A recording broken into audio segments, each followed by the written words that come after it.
Church की स्थापना 1830 में ही हुई थी और संत अभी भी अपनी शुरुआती अवस्था में थे। आध्यात्मिक और सामाजिक दोनों तरह से उत्पीड़न, गलतफहमियों और भ्रम की परेशानियों के बावजूद वे आशा से भरे हुए थे और चाहते थे कि सुसमाचार फैल जाए।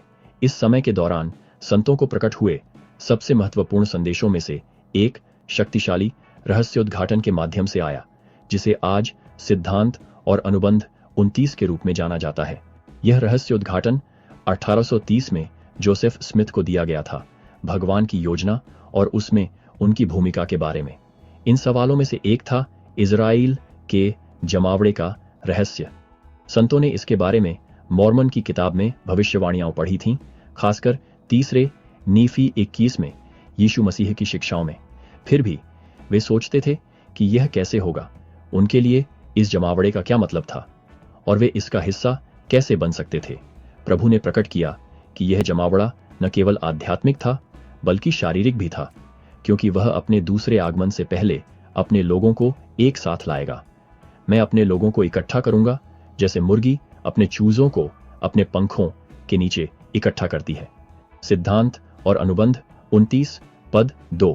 इस तुलना में उद्धारकर्ता ने खुद की तुलना अपने चूजों की रक्षा करने वाली मुर्गी से की।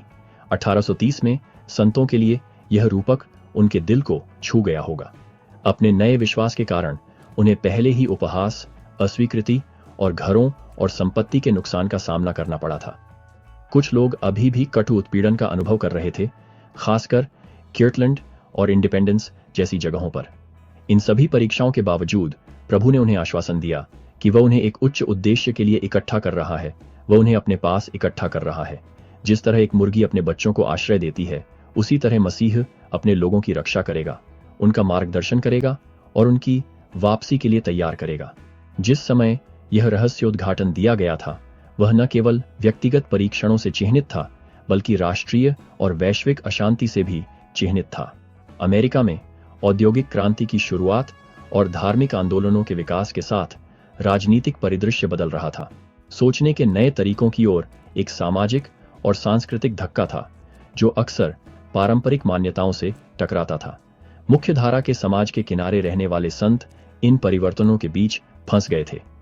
उन्हें पड़ोसियों के मजाक का सामना करना पड़ा और उनके विश्वास को अक्सर गलत समझा गया। उसी समय रहस्योद्घाटन ने भगवान की शाश्वत योजना, मोक्ष की योजना के बारे में बताया। इसमें पूर्व मृत्यु अस्तित्व, सृष्टि, आदम और हव्वा के पतन का वर्णन किया गया है और कैसे ये सभी घटनाएं परमेश्वर के दिव्य उद्देश्य के प्रकटीकरण का अभिन्न अंग थीं।